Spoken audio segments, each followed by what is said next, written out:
Jadi Alhamdulillah. Baik, Ustaz ucapkan jutaan berbanyak-banyak sekali lagi terima kasih kepada seluruh pimpinan ahli jawatan kuasa Surau An-Nur di Seremban ini, Alhamdulillah, dan kepada Al-Fadil Tuan Imam kita, Allahumma salli ala Sayyidina Muhammad, baca kitab Fadilatul A'mal, sebutkan sebentar tadi apa sahaja yang kita punya semua adalah pinjaman daripada Allah. Betul lah kan? Seorang daripada salah seorang mak ayah yang kemalangan baru ni, siapa? 5 orang tu kan, di mana Perak tu, terowong Monora tu kan, sampai rentung dalam kereta. Berita harian sebut forensik, kalau bahasa kita lah, forensik pening nak kenal pasti mayat-mayat seorang. Mana Ali, mana Abu, mana Karim, mana Dolah, mana Kasim. Tak boleh nak cam. Hangus habis dalam kenderaan. Habis. Allahumma salli ala Sayyidina Muhammad. Tapi dia ada gunakan istilah dekat bawah tu, forensik ambil gigi tu. Untuk kenal, ni mungkin mayat Abu lah ni. Ni mungkin mayat Karim lah ni. Sebab nak bagi pada keluarga masing-masing. Salah seorang daripada mak tu, saya ikut jugalah perkembangan tu. Dia kata apa? Semua ni Ustaz, saya, bukanlah, maksudnya semua perkara ni saya redha. Dan apa yang saya ada adalah pinjaman daripada Allah SWT. Teringatlah Imam sebut bagi tadi. Walaupun kitab Fadilatul A'mal kita ringkas, bagus, teruskan. Kitab tu adalah kitab yang cukup baik, yang dikalang oleh Maulana kita, pakar hadis kita, orang yang ada ilmu dalam bidang hadis, yang ikut sunnah Nabi SAW. Bagus. Kalau boleh amalkan tiap pagi, ambil dalam 2 minit, 3 minit. Kan? Cumanya kalau boleh, dia panggil tertib tu, orang lain baca. Tertib. Kalau boleh, kan, imam dah doa tu, wassallallahu ala sayyidina Muhammad wa ala alihi wasallam walhamdulillahi rabbil alamin. Kalau boleh, orang lain pergi ambil pula. Sebab imam dah jadi imam dah, kan? Kita nak train. Sebab semua orang tak perlu hurai apa-apa, baca apa yang ada saja. Sebab kitab tu, Fadilatul A'mal tu, ataupun muntakab hadis tu, telah dihuraikan oleh Maulana yang memberikan kefahaman kepada kita. Dia sebut apa tadi pagi? Semua itu adalah pinjaman daripada Allah Subhanahu wa Ta'ala. Jadi Alhamdulillah, pada pagi yang mulia ini pun sama juga, Allah Ta'ala berikan kesempatan, walaupun Ustaz tahulah, yakinlah, kan, lepas daripada ni macam-macam program lah kita. Alhamdulillah, Ustaz sendiri pun hari ni ada program dekat Seremban, rumah makcik lah, di Sikamat sana tu. Semalam satu hari 3 kali open house. Terlalu jam yang teramat-amat sangatlah semalam. Jalan raya penuh manusia. Tetapi tak apalah, Allah Ta'ala berikan kesempatan kepada kita untuk dengarkan awal-awal muqaddimah kitab yang akan kita bicarakan ni. Kitab yang diberikan nama Kitab Risalah At-Tazkiyah Fil Ahwal An-Nafsiyah. Ustaz kalau boleh nak minta tolong bangun jemaah tu, ambil dekat depan Ustaz Zul, Abang Zul ni. Tolong ambil seorang satu. Tak apa, ambil. Ni, yang ada atas almari ni. Sama-sama kita tengok sikit. Sebab kitab dah ada. Kan? Kalau kitab tak ada, lain cerita. Kan? Kitab dah ada depan tu, ambil saja je. Kitab ni dia ceritakan apa? Ustaz buat lebih kurang lah dah. Tajuk-tajuk ataupun penceritaan dia. Tazkiyah An-Nafsi, maksud dia nak ceritakan daripada kita apa yang perlu kita muhasabah diri kita. Apa yang perlu kita nilai. Sebab dalam kehidupan kita, pesan seorang ulama, almarhum Tuan Guru Haji Saleh bin Musa, waktu Ustaz mengaji di Kedah, kenapa besok dekat Padang Mahsyar kita dah tak ambil pot pasal kesalahan, kekurangan, kesilapan orang? Sebab apa? Padang Mahsyar besok kan kita ada 5 fasa hidup atas muka bumi Allah. Pertama, dia dalam perut mak kita. Betul? Itu fasa pertama. Sekarang fasa mana? Kita berada di atas muka bumi Allah, maksudnya dunia. Fasa nombor 2. Betul? Ketiga, besok fasa kita akan beralih pada mana? Fasa pandemik. Bukan. Fasa kita berpindah alam barzah. Duduk dalam kubur. Dia ada 5 fasa. Yang keempat pula, apa dia? Inilah akan dibangkitkan balik manusia. Al-yawma nakhtimu ala afwahihim wa tukallimuna aydihim wa tashhadu arjuluhum bima kanu yaksibun. Bangkit pula. Nah, jangan kata Allah ustaz. Nah, nak bangkit macam mana? Habis orang yang rentung tu ustaz. Nah, yang mati terbakar baru-baru ni. Ingat, sabit dalam satu hadis, ada satu tulang pinggul dekat belakang ni Allah Ta'ala jadikan. Dia takkan terhapus sampai bila-bila. Okey, nama dia ajbuz zanab. Kena telan buaya ke, mati rentung ke, nah, hilang MH370 ke, masuk dalam laut ke, di Kepulauan Seribu Jakarta tu ke, ikutlah apa benda punya cerita pun. Nah, macam mana cara punya mati pun, akan ada satu tulang daripada belakang pinggul kita ni. Nah, kalau bahasa mudah-mudah, berdekatan pinggang kita lah, berdekatan buntut kita ni lah, mudah-mudah nak sebut. Nah, nak bagi faham, daripada situlah Allah Ta'ala akan tiupkan kembali jasad kita, bangkit. Boleh ke ustaz? Nak pelik apa, kita langsung daripada tak ada pun Allah Ta'ala boleh buat? Betul? Tak ada apa-apa kita. Mak kita menikah, ayah kita menikah, aku terima nikahnya, kemudian dengan diizinkan Allah bersetubuh bersama. Nah, pancutan air mani mak kita, pancutan air mani ayah kita, jadi nutfah 40 hari pertama, 40 kedua jadi alaqah, 40 ketiga jadi mudghah. Nak pelik apa? Daripada tak ada pun Allah Ta'ala boleh buat. Ini kan dah ada satu tulang. Nah, belakang pinggul kita ni ajbuz zanab. Tak usah duk pelik lah. Dah, tu saduk ingat, boleh ke ustaz? Terlebih mudah bagi Allah Subhanahu Wa Taala untuk buat satu-satu benda. Jadi itulah. Dah, apabila kita dibangkitkan pada fasa yang keempat, pada fasa padang mahsyar. Kenapa waktu tu tuan-tuan yang rahmati Allah tak peduli dah orang lain? Kotlah padang mahsyar ni duk tengok, dah, agak-agak Abang Zul ni sama ke nasib macam aku ni? Dah, duk tengok orang sebelah pula, alamak, aku duk buat apa atas dunia ni? Dah, ke duk mengata orang ke apa ni? Sehingga Nabi SAW sebut ada satu penyakit yang cukup bahaya akan terkena penyakit pada umatku akhir zaman. Sahabat bertanya, kaifa ya Rasulullah, macam mana keadaannya? Iaitulah ghibah namanya. Apa dia ghibah ni? Bahasa kita mudah-mudahlah, mengumpat. Dia di antara orang yang terawal masuk di dalam api neraka Allah. Kata baginda Nabi SAW, alhamdulillah, dengan izin Allah, sebelum mati sempat bertaubat. Nabi sebut dia antara orang terakhir masuk dalam syurga. Pula dah. Orang pertama masuk dalam api neraka, hak tu sama Ummah tu. Yang tu yang kita nak jauh tu sebenarnya.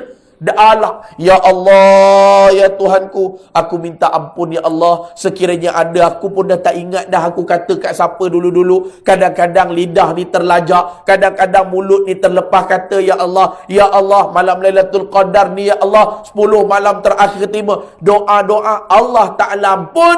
Kata baginda Nabi SAW, awaklah sekali lah masuk syurga. Duduk belakang dulu. Ya, saya tahu awak dah bertaubat dah. Saya tahu. Tapi nanti dulu saya nak kira yang lain-lain dulu. Istilah mudah-mudah nak sebut. Jadi kenapa almarhum Tok Guru Haji Saleh sebut? Waktu kita ni tadi, atas padang mahsyar besok, berada pada, tak tengok dah orang lain. Dia ni selalu buat silap. Dia ni selalu, fikir atas kepala otak kita. Ya Allah, banyak mana silap aku buat ni ya Allah. Ya Allah, kau tolonglah tutup sikit ya Allah. Janganlah kau tayang CCTV kau ya Allah. Ya Allah, tolonglah ya Allah. Ya Allah, tolonglah tutup sikit ya Allah aib aku. Kerana pada padang mahsyar, ini yang Allah Ta'ala sebut dalam surah Yasin tu, yang Ustaz baca tadi. Al-yawma nakhtimu ala afwahim. Pada padang mahsyar besok, hari perhitungan besok, mulut kau aku kunci sekejap. Kunci tu bukanlah makna tak boleh berkata, tak boleh nak bohong.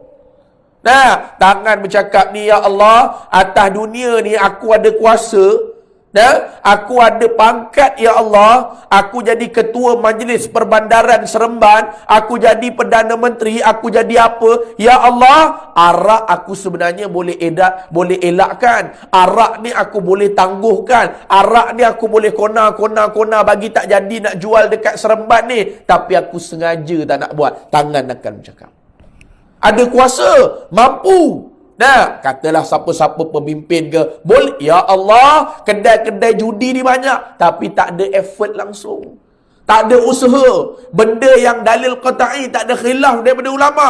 Arak, judi, berzina, apa lagi? Bunuh orang. Itu tak ada, ya Allah. Itu tak ada khilaf. Kotlah ulama kata kalau judi ni dalam keadaan terkepit boleh berjudi. Tak ada. Kerana matlamat tak menghalalkan cara. Tangan akan cakap pula. Ya Allah, ketika mana aku hidup, ya Allah, kaki aku ni, ya Allah. Orang jemput ratusan kilometer, puluhan kilometer. Abang, saya hantar WhatsApp ni, jemput datang anak nak kahwin ni. Oh ya ke? Bila? Hari ni 15 Mei, hari ni 14 Mei, Sabtu Ahad, kebetulan buatlah rumah terbuka. Oh, dekat mana? Saya Kuantan. InsyaAllah, kami daripada Seremban akan datang. Contoh. Boleh bergerak kaki. Jemputan tempat lain pergi. Bagus. Bukan Ustaz kata salah. Niat kita nak pergi eratkan silaturahim, continue, tak ada masalah. Tafadhal. Bahkan Nabi sebut orang yang eratkan silaturahim, dia takkan miskin sampai bila-bila. Maksudnya apa? Murah rezeki. Hatta ulama sebut kafir sekalipun. Katalah mudah-mudah acong dengan mutu Sami ni. Bismillah. Best friend cukup lah. Meniaga sama. Apa lagi? Bisnes sama. Memang acong dengan mutu Sami. Bila dia baik, Nabi sebut Allah Ta'ala akan murahkan rezeki dia. Allah Ta'ala bukan murah. Allah Ta'ala akan campakkan pelbagai nikmat kepada orang kafir. Tapi syarat dia memang baik. Tapi itu beza dia dengan kita. Kerana kalau dia baik, dia ada silaturahim, dia dapat nikmat atas dunia saja. Tapi dia tak dapat rahmat daripada Allah dekat akhirat esok. Okey? Dia dapat nikmat, kita pun dapat nikmat. Alhamdulillah. Tapi kita ada satu benda yang paling besar. Apa dia? Rahmat besok dekat negeri akhirat esok. Dia tak ada dalam rahmat. Rahmat ni kasih sayang. Jadi kita boleh pergi. Bukan Ustaz kata, habis tu Ustaz tak boleh nak pergilah Ustaz, jemputan orang lain. Tak. Teruskan. Tetapi kenapa laungan azan berkumandang dekat dengan rumah kita? Kadang-kadang minta maaf cakap tuan-tuan, sekilo pun tak sampai. Mana hari ni anak-anak kita? Mana? Subuh tak datang. Okeylah. Mungkin malam tadi belasah kuih raya banyak sangat, sampai hari ni langsung datang. Contoh. Mana subuh, zuhur, asar, maghrib, isyak? Bawa tak anak-anak kita, isteri kita, keluarga kita? Ni abah nak tengok lah ni, kau ni kurang-kurang zuhur pergilah masjid tu. Kau zuhur tu pergilah surau tu. Kalau tak boleh zuhur, asar, kau sibuk kerja malam tu pergilah. Tak boleh pergi maghrib, pergi isyak. Lama. Sehari tu biarlah satu waktu pergi. Jangan dalam tempoh 24 jam tu langsung tak datang. Kita nasihat anak kita ke, atau untuk diri kita ke, tak kira lah anak kita duduk dengan kita ataupun tempat lain ke. Tetapi apabila laungan azan berkumandang, kita buat tak reti. Inilah ulama' sebut sebenarnya kita ni tadi kurang adab.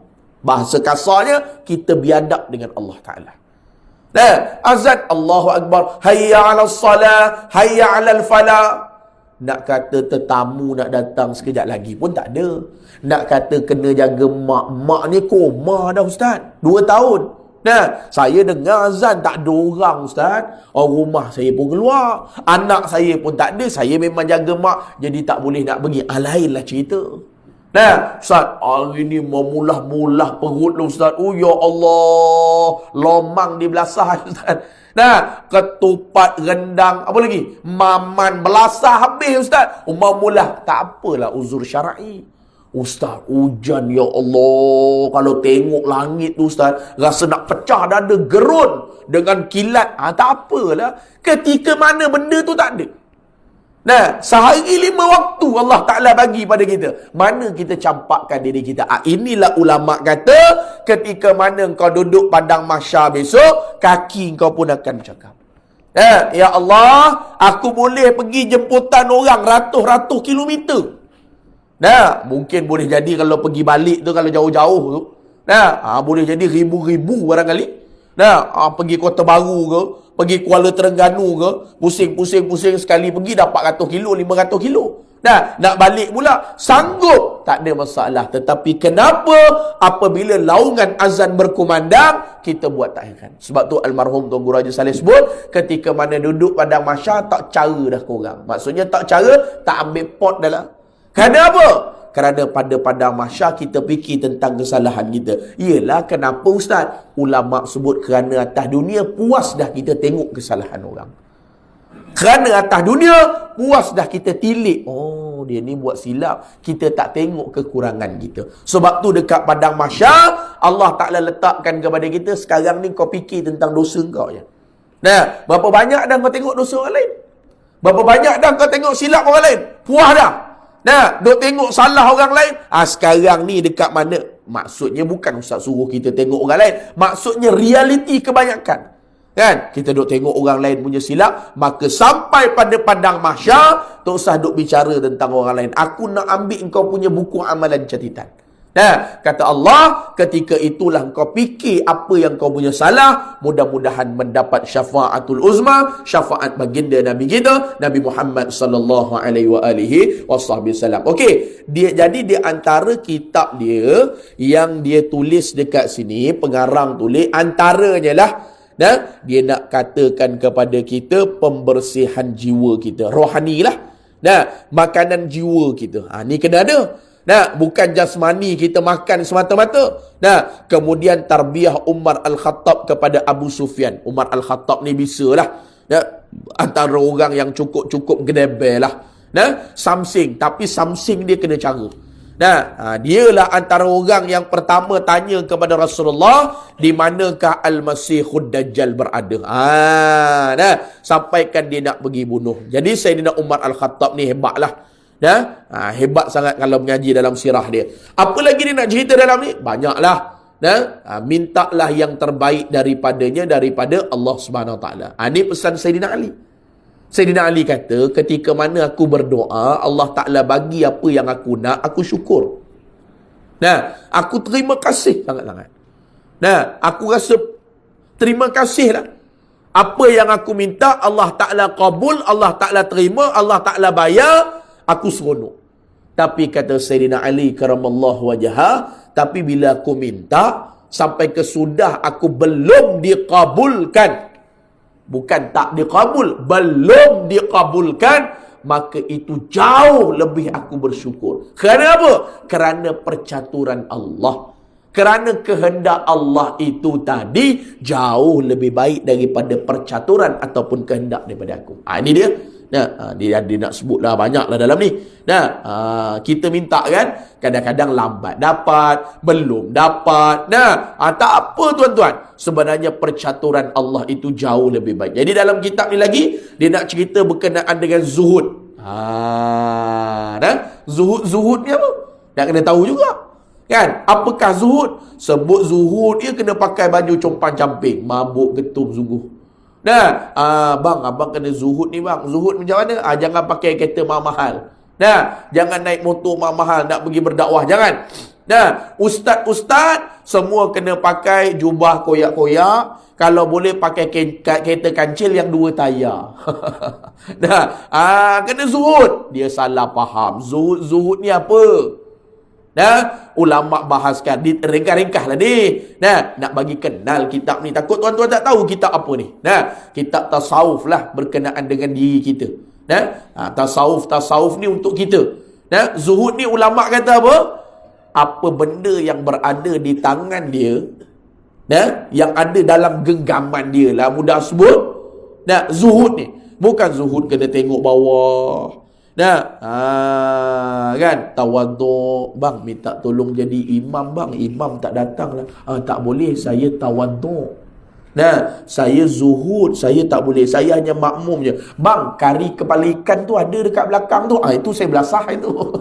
Nah, yang tu saya makan. Minta jadi imam tak boleh. Nah, ulama bahaskan zuhud ni apa? Dia ada satu-satu bentuk nikmat, dia ada satu bentuk kelebihan. Kita buat mudah contohlah, kalau dalam konteks terdekat kita ni, nah, dia ada satu bentuk harta, cukup berada pada tapak tangan dia. Dia tak bawa masuk dalam hati. Itu nama zuhud. Nah, bukan zuhud kena compah-camping, buruk-buruk. Nah, pakai kopiah tak pernah basuh, pakai serban kuning-kuning.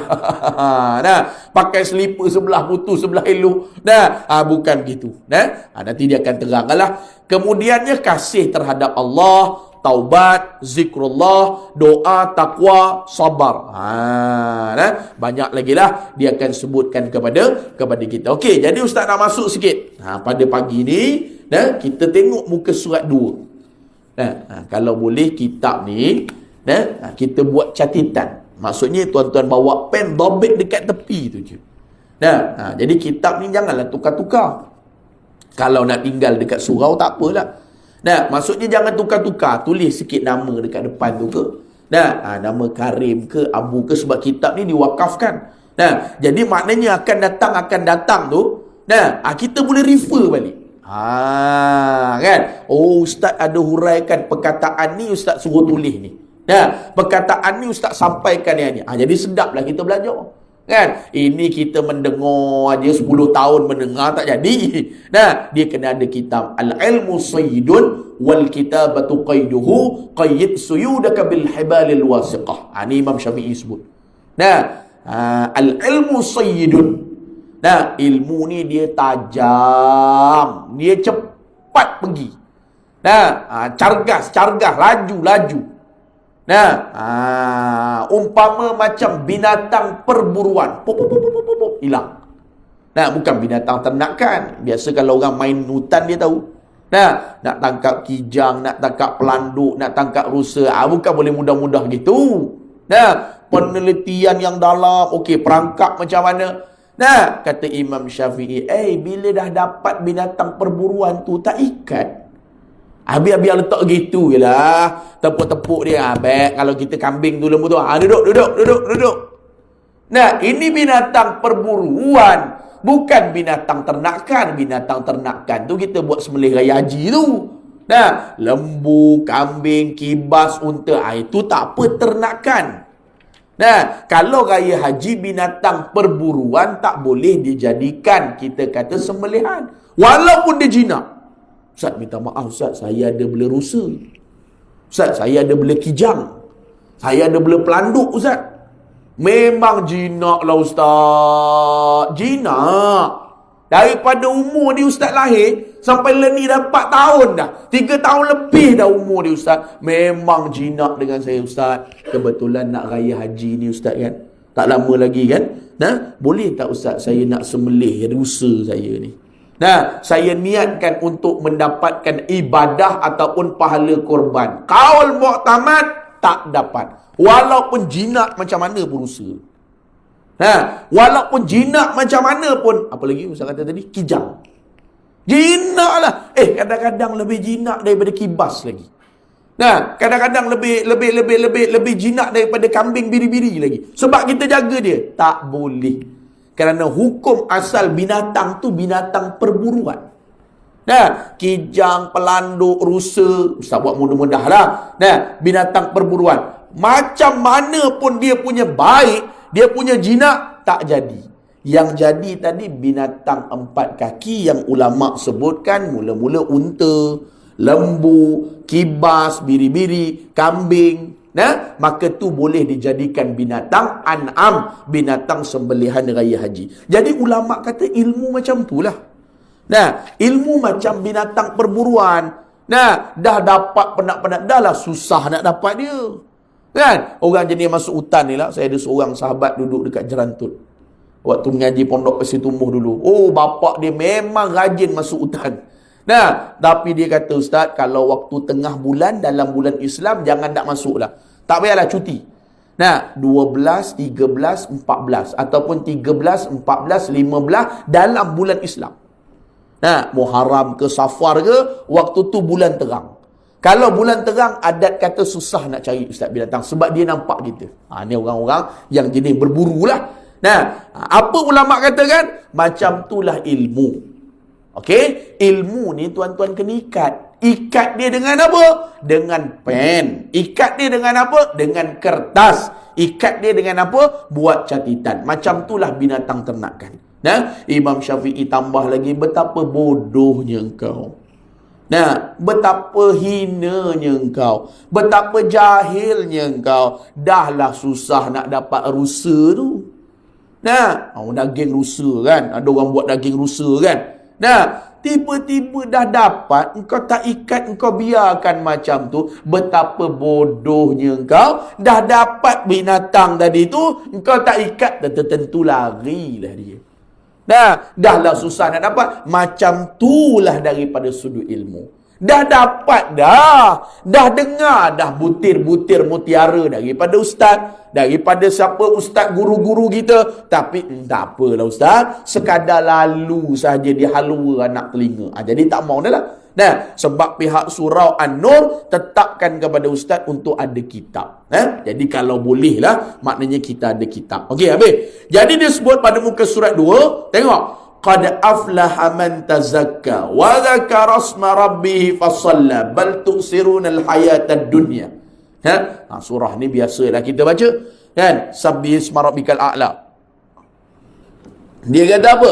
Mula-mula dia gunakan perkataan qad aflaha man tazakka. Sesungguhnya berjayalah orang yang telah membersihkan diri. Tulis situ bersih diri dekat sini. Yang ulama-ulama tafsir sebut, iaitulah membersihkan diri daripada sudut rohani. Bukan bersih diri daripada tai, darah. Itu dalam bab fiqah. Nak masuk solat, kena. Janganlah ada tai kucing, tai najis kita. Itu daripada sudut fiqah. Tapi dia kata orang yang berjaya, dia mampu untuk bersihkan diri dia. Apa dia bersih dia? Pertama sekali ulama sebut rohani. Dalaman kita. Yang kedua tulis sikit, iaitulah alaikum bil jamaah, salat berjemaah. Salat berjemaah tu bersihkan kita. Tulis sikit. Dan jangan sesungguhnya berjaya ni berjaya macam mana? Allah Ta'ala tak janjikan kepada orang yang ada harta berjaya. Alhamdulillah kalau berjaya, tapi bukan garanti daripada Allah. Sebab tu kita hati-hati. Kan? Pesanan ustaz kepada sahabat-sahabat, kadang-kadang kita ada ambil insurans. Kan? Insurans Islamik ke, insurans konvensional tak maulah, haram. Insurans Islamik. Kan? Saya ni ustaz, saya dah sediakan dah. Untuk anak saya ni ustaz, kalau kata saya masuk insurans Islamik ni ustaz, anak-anak saya, isteri saya takkan susah sampai bila-bila. Saya yakin. Hati-hati, dia panggil syirik tersembunyi. Takut-takut kita termasuk dalam syirik khafi. Apatah lagi termasuk dalam syirik-syirik yang besar, syirik jali. Dia sebagai alat bantuan, wasilah, tak apa. Macam kita sebut doktor tu lah yang bagi sembuh. Hati-hati. Ni cocok vaksin ni lah yang bagi kita jadi kuat sampai sekarang ni. Hati-hati. Akidah tu kena betul. Tak apalah ustaz. Kita usaha ikhtiar lah ustaz. Hak selebihnya kita tawakal. Karkul a'timal al-asbab ilal a'timal al-musabbib. Kita serah kepada Allah Ta'ala lah ustaz. Tak apa, cantik. Sebab ramai orang ambil insurans Islamik, dia kata tak apa dah lah ustaz, saya dah siapkan dah, anak-anak saya takkan susah. Apa maksud dia? Tanya dulu. Kerana yang bagi senang, yang bagi berjaya, yang bagi susah, yang bagi mudarat, tengok dalam ayat Quran ni, qad aflaha man tazakka wa dzakara isma rabbih fasalla. Ini Allah Taala sebut. Yang bagi susah, bagi senang, Allah Subhanahu wa taala. Dia yang tetapkan melalui atas usaha dan ikhtiar kita. Betul? Ni tak apa dah ustaz. Saya yakin dah. Anak-anak saya ustaz tak payah susah-susah dah. Nah, saya dah sediakan dah. Yang anak nombor 1 dapat yang ni. Anak nombor 2 saya dah letak yang ni. Nombor 3 saya dah ambil dah insurans dah. Kalau kata saya meninggal pula, bla bla bla bla bla. Berapa ramai orang yang ada harta, berapa ramai orang yang kaya, tapi sampai kesudah Allah Ta'ala laknat. Siapa dia? Mustafa Kamal Atatürk laknatullah. Dia punya kaya dia tuan-tuan yang rahmati berapa banyak? So saya nak cerita lah, dia yang jatuhkan kerajaan Turki Uthmaniyah, Allah Ta'ala izinkan dia. Dah, punya kaya tuan-tuan, tapi nak mati 6 bulan sakaratul maut tak mati-mati. Bahasa kita 6 bulan nazak tak mati-mati. Kita tengok orang nazak 1 hari pun, ya Allah Ustaz, kalaulah kata Allah Ta'ala nak ambil mak saya ni Ustaz, saya redha lah Ustaz. Dah tak mampu dah, tenganga mulut, waya dalam, waya tidung, waya telinga, waya kemaluan. Ustaz, saya dah tak tahu dah. Doktor pun dah sebut dah, panggil adik-beradik. Ustaz, kalau kata Allah Ta'ala nak ambil, saya redha dah Ustaz. Itu perkataan kita. Tuan-tuan bayangkan Mustafa Kamal Atatürk laknatullah 6 bulan tak mati-mati, nazak. Tuan-tuan boleh fikir? Saya nak bayang tak tahu. Nah, Qarun sikit punya hebat lagi tuan-tuan yang dirahmati oleh Allah. Kunci dia 70 orang lelaki yang sasa kena bawa. Kunci gedung. Nak buka warehouse, nak buka satu gudang, 70 orang kena pikul. Pikul pula bukan besar-besar kita. Kita ni umat Nabi Muhammad SAW, halu-halu badan kita. Tapi itulah kelebihan kita. Apa benda yang kita buat, Allah Ta'ala ganjarkan pahala kita banyak. Nah, tak sama macam dulu-dulu. Puasa penuh dalam bulan Ramadan, tambah 6 hari, seolah-olah berpuasa sepanjang tahun. Pahala tu, apa kena-mengena pula Ustaz? Baru puasa 36 hari Ustaz. Lebih baik puasa Nabi Daud AS. Hari ni puasa, itu tak puasa. Puasa tak puasa selama setahun. Patutnya lebih baiklah puasa banyak lagi lah puasa Nabi Daud AS. Tak. Dalam kitab Syama'il Muhammadiyah sebut amalan sunnah ataupun yang dibawa oleh Nabi Muhammad SAW, puasa Ramadan 30 hari tambah dengan 6 Syawal, dan amalan yang Nabi buat lebih mulia berbanding dengan Nabi Allah Daud AS. Bukan nak kata Nabi Allah Daud tu tak betul, bukan nak kata Nabi Allah Daud tu tak bagus, bukan. Saya nak buat gambaran daripada sudut pahala, amalan. Baik dia lah kalau kata hari ni puasa, esok tak. Dalam kitab sebut hari ni puasa, esok berbuka. Hari ni puasa, esok berbuka. Berbuka tu tak puasa. Jadi setahun 360 hari. Kalau divide by tu berapa? 150, 150. Lebih kurang 180 hari puasa setahun, 180 hari tak puasa setahun. Berbanding dengan kita baru 36 hari. Itulah nampak berat sikit kita.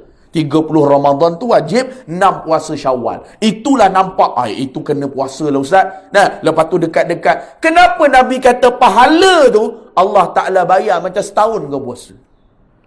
Tu kata untungnya kita. Nah, kerana terkena pada umat Nabi Muhammad SAW, satu ibadat Allah Ta'ala ganjar 10. Sebab tu 30 Ramadan, 30 kali 10. 30 tu 30 hari. Kali 10 tu apa? Satu amalan Allah Ta'ala gandakan 10. Jadi 30 kali 10 berapa? 300. Tambah pula dengan puasa 6. 6 kali 10. 6 tu mana? 6 hari dalam bulan Syawal. 10 tadi tu lah. Satu amalan digandakan dengan 10. Maka 60 campur 300 dengan 60, 360 hari. Betul lah Nabi kata, siapa yang puasa macam tu, tambah dalam bulan Syawal, maka dia berpuasa sepanjang tahun. Itu tubuh kita setara mana sangat tubuh kita. Nah, tengok yang besar-besar tu pun Allah jarang-jarang jumpa. Bayangkan zaman Nabi Allah Musa AS. Nah, dia panggil bangsa Qibti. Bangsa Qibti ni Ustaz nak buat mudah-mudah contoh lah. Biasa kita pergi umrah tu. Nah, nak cium Hajarul Aswad tu. Nah, yang tepuk kita, yang tolak kita. Tak payah laki lah, perempuan. Nah, yang bangsa besar-besar ni kita pun tak tahu daripada mana. Nah, dia siku je kita cah tekan belakang gitu. Nah, tu bangsa yang memang gagah-gagah tu. Lebih jauh, lebih hebat bangsa Qibti zaman Nabi Allah Musa. Satu anak kunci dipikul 70 orang hamba sahaya sasa. Nah, tengok Allah Ta'ala murka. Tengok Allah Ta'ala terbalikkan. Tengok Allah Ta'ala laknatkan kepada Qarun, ataupun kita katakan makhluk yang banyak duit, banyak harta. Bukan salah banyak harta, tetapi inilah yang ulama' katakan kepada kita, berjayalah orang-orang, Allah Ta'ala sebut, sesungguhnya berjayalah orang yang telah membersihkan diri. Dia cuba, bersih diri. Kan? Bersih diri ni bukan macam tuan-tuan duk ambil orang perempuan duk pakai apa? Skincare. Itu jasmani. Dalam kita ni. Waktu hati-hati macam Ustaz kata. Kan? Saya dah confident dah Ustaz. InsyaAllah, saya ambil insurans ni. Hati-hati. Tak salah. Tapi pegangan i'tiqad kita tu kena betul. Kan? Macam baru-baru ni lah. Allah Ta'ala takdirkan kepada kita. Raya terkejut, raya prank kan? Orang WhatsApp saya, Ustaz, kenapa mohon raja-raja ni tak bagi tahu awal? Aku geram rasa nak tampar orang tu. Dia ingat tengok anak bulan ni boleh suka-suka. Tengok anak bulan kebiasaannya pada 28 hari bulan, ba'dal asri, selepas daripada asar. 28 hari bulan tu dalam bulan Islam. Jadi besok tu sama ada 29 ataupun besok tu kita katakan terus 1 Syawal. Lusa tu lah 29 tu memang masuk. Sebab kita kata dalam Islam 2 tarikh saja, 29 ataupun 30 dalam sebulan. Kan? Allah Ta'ala takdirkan kita punya terkejut. Ya Allah Ustaz, dan tak sempat lagi masak lomang Ustaz. Tak sempat lagi rondang Ustaz. Dia bukan fikir kau sempat ke tak sempat. Nampak dekat mana tak silap Ustaz? Labuan ke?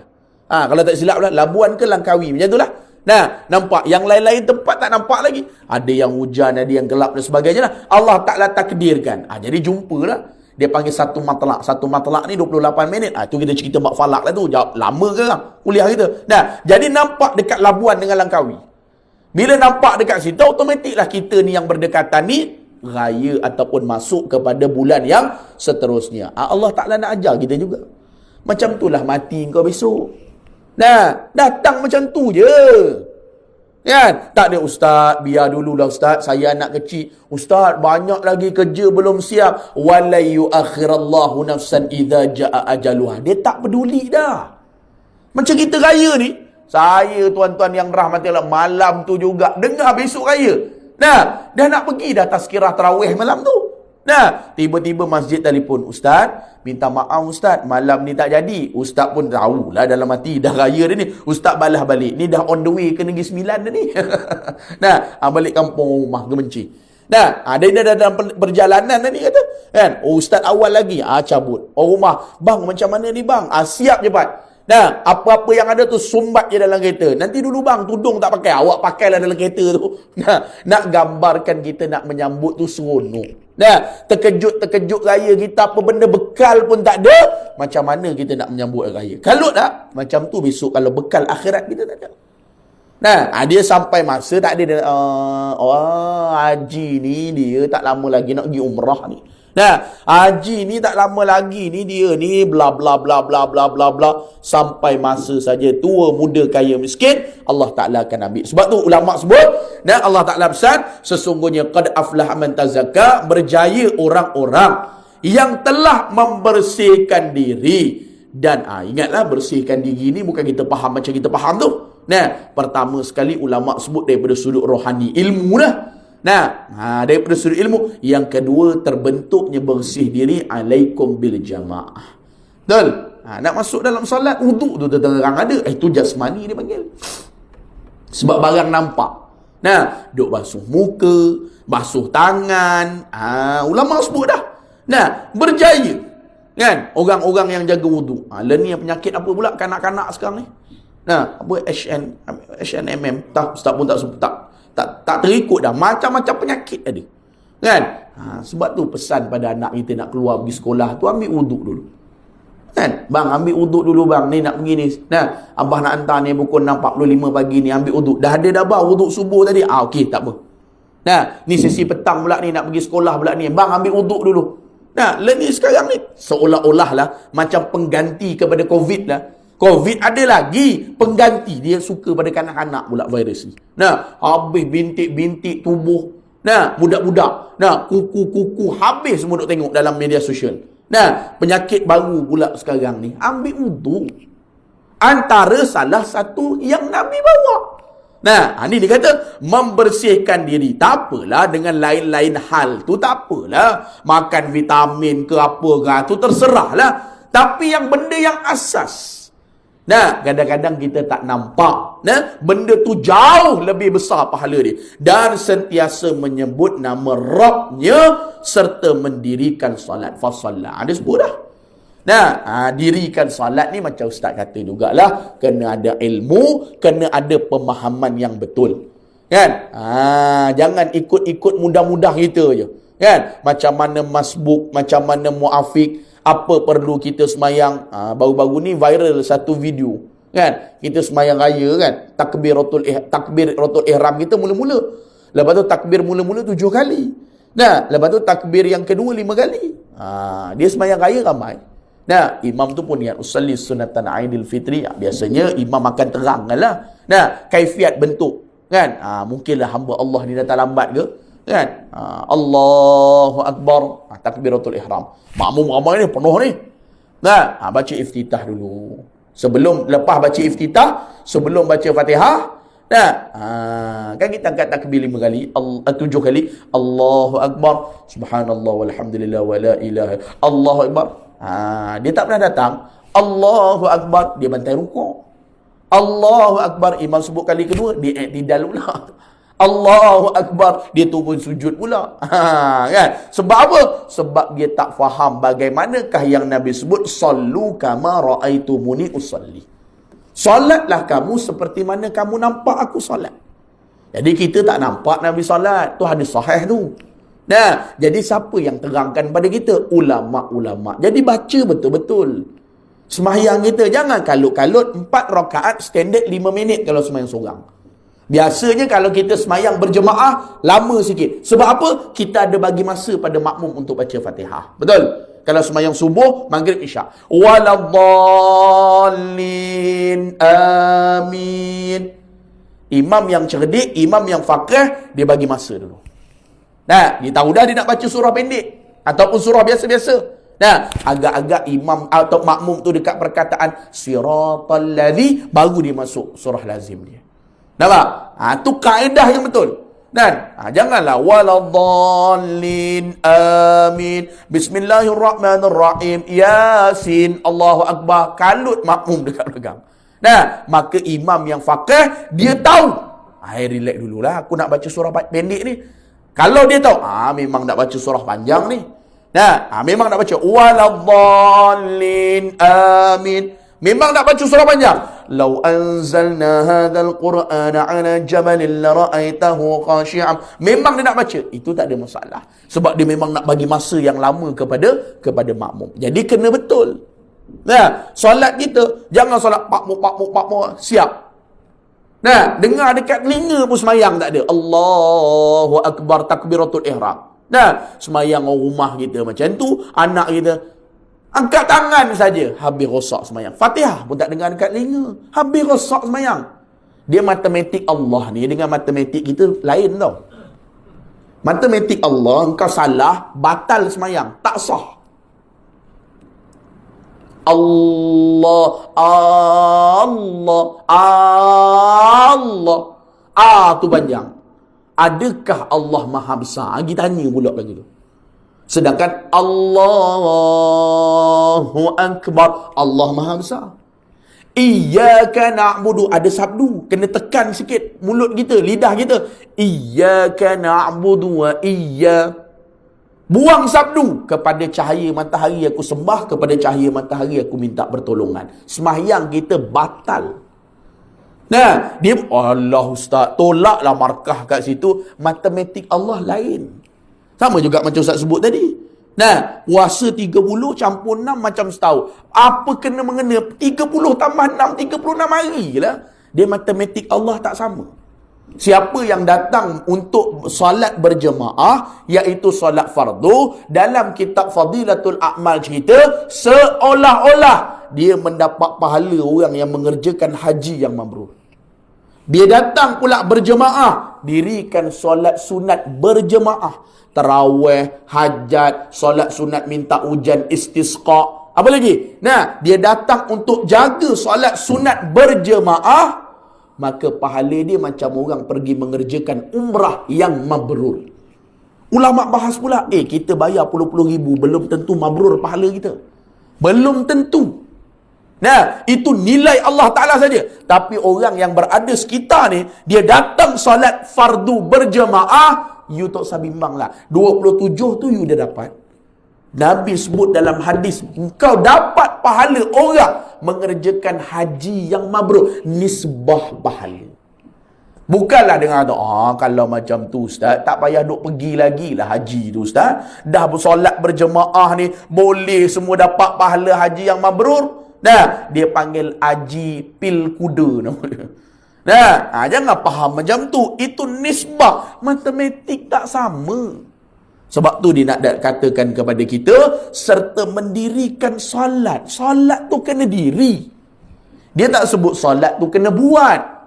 Nah, ada cara dia, tata tertib dia nak masuk. Berjemaah macam ni pula. Jangan lebih daripada imam. Imam belum bar lagi pada takbiratul ihram. Dia dah angkat dah. Habis rosak semayang dia. Allahu ak. Imam sebut ak. Dia tu tadi al. Habis. Dia kena imam bunyi bar. Baru dia angkat takbiratul ihram. Nah, imam sujud sahwi pula. Dia kata aku tak maulah sujud sahwi. Semayang dia batal. Sebab dia masih mengikut imam. Kecuali dia dah mufarakah.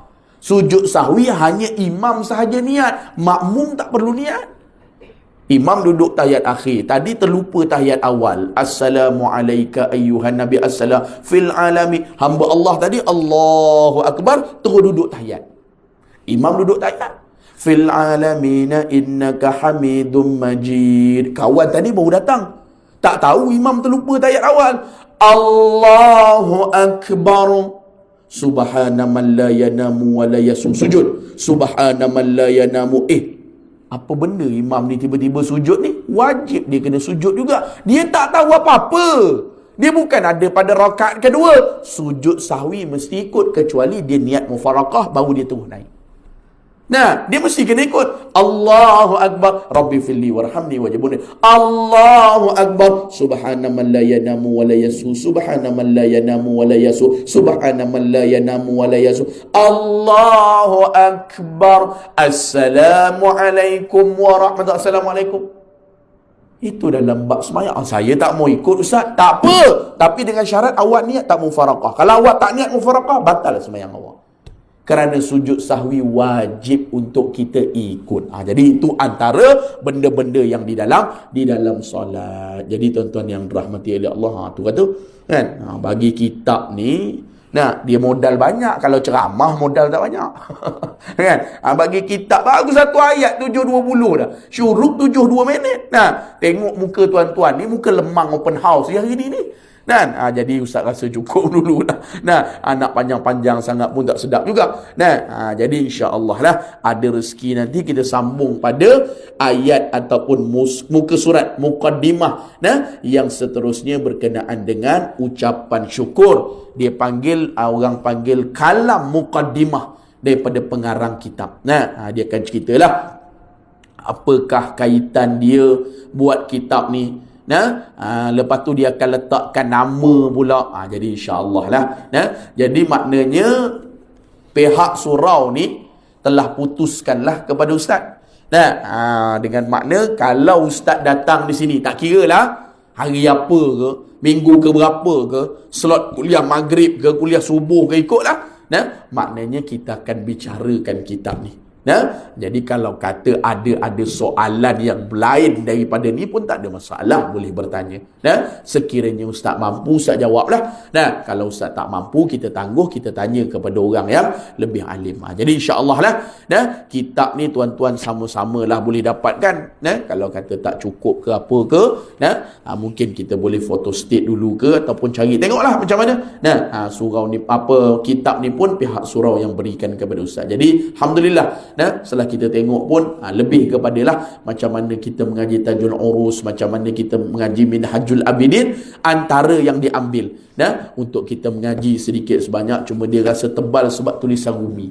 Nah, lepas tu dia punya buku tu kecil, kitab dia tu kecil sikit. Nah, jadi tak apalah. InsyaAllah kalau ada rezeki nanti kita sambung lagi pada kuliah-kuliah kita akan datang. Tuan-tuan tandalah. Nah, pada muka surat 3 tu, Alhamdulillah, setinggi-tinggi kesyukuran dan rafa' kepadanya di atas kesempatan yang diberikan. Jadi Ustaz rasa cukup dulu kuliah kita pada pagi yang mulia ini. Yang baik tu datang daripada Allah, yang salah dan silap datang daripada Ustaz. InsyaAllah ada rezeki, ada kelapangan, kita jumpa lagi pada kuliah-kuliah yang akan datang. Jadi tuan-tuan yang rahmati oleh Allah, kesempatan ni pun sama sekali lagi lah. Ustaz rasa belum terlambat kot. Tak ingat dah ucap ke belum, tak apalah.